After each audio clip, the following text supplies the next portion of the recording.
Anti ragging സ്ക്വാഡിന്റെ റിപ്പോർട്ടും പുറത്തു വന്നിരിക്കുകയാണല്ലോ. ഈ സർവകലാശാലയിൽ നടന്നത് പരസ്യ വിചാരണയാണ് എന്നുള്ള കണ്ടെത്തൽ തന്നെയാണ് ആ റിപ്പോർട്ടിലുള്ളത്. സിദ്ധാർത്ഥിനെ ക്രൂരപീഡനം ഏറ്റുവാങ്ങേണ്ടി വന്നുവെന്നും റിപ്പോർട്ടിൽ പറയുന്നു. റിപ്പോർട്ടിലെ ഈ പരാമർശങ്ങൾ, പ്രധാന പരാമർശങ്ങൾ ഏത് തരത്തിലാണ്?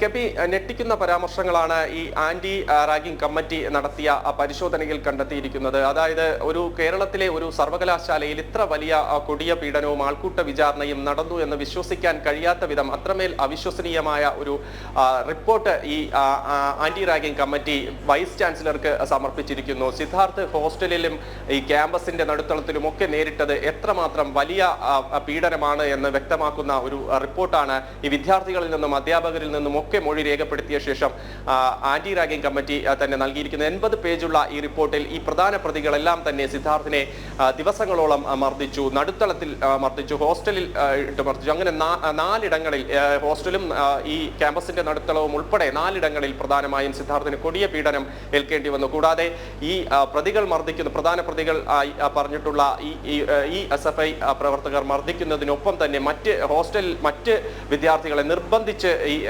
സിദ്ധാർത്ഥിനെ മർദ്ദിപ്പിക്കുന്നു. പലരും കരഞ്ഞുകൊണ്ടാണ് സിദ്ധാർത്ഥിനെ മർദ്ദിക്കാൻ നിർബന്ധിതരായത് എന്നും മൊഴികൾ ഈ റിപ്പോർട്ടിൽ ഉണ്ട്. അപ്പോൾ ക്രൂരമായ പീഡനം അവിടെ സിദ്ധാർത്ഥ് 4 ദിവസം നേരിട്ടു എന്ന് വ്യക്തമാക്കുന്ന റിപ്പോർട്ടാണ്. അതിൽ വയർ കൊണ്ടും ഒക്കെ മർദ്ദിച്ചു അവശനാക്കുന്ന നിലയിലേക്ക് സിദ്ധാർത്ഥിനെ മാറ്റി എന്നും പ്രധാനമായും എടുത്തു പറയുന്നുണ്ട്. ഒരു പരസ്യ വിചാരണ, ഒരു ആൾക്കൂട്ട വിചാരണ തന്നെ അവിടെ നടന്നു എന്ന് വ്യക്തമാക്കുന്ന റിപ്പോർട്ടാണ് ഈ ആന്റി റാഗിംഗ് കമ്മിറ്റി വൈസ് ചാൻസലർക്ക് നൽകിയിരിക്കുന്നത്. അതിൽ സ്വാഭാവികമായും ഇനി കൂടുതൽ അന്വേഷണം വരും. ഇപ്പോൾ ഒരു പ്രാഥമികമായ വിവരങ്ങളാണ് ഈ ആന്റി റാഗിംഗ് കമ്മിറ്റിയിലെ റിപ്പോർട്ടുമായി ബന്ധപ്പെട്ട് പുറത്തു വന്നിട്ടുള്ളത്. 80 പേജുള്ള ഈ റിപ്പോർട്ടിൽ വളരെ കൃത്യമായി തന്നെ സിദ്ധാർത്ഥ് നേരിട്ട പീഡനങ്ങളെ കുറിച്ച് വ്യക്തമാക്കുന്നുണ്ട്. അത് സ്വാഭാവികമായും ഈ കേസിനെ സംബന്ധിച്ചിടത്തോളം ഇപ്പോൾ CBI അന്വേഷണമൊക്കെ വന്ന സാഹചര്യത്തിൽ കേസിനെ സംബന്ധിച്ചിടത്തോളം നിർണായകമാകുമെന്ന കാര്യത്തിൽ സംശയമില്ല.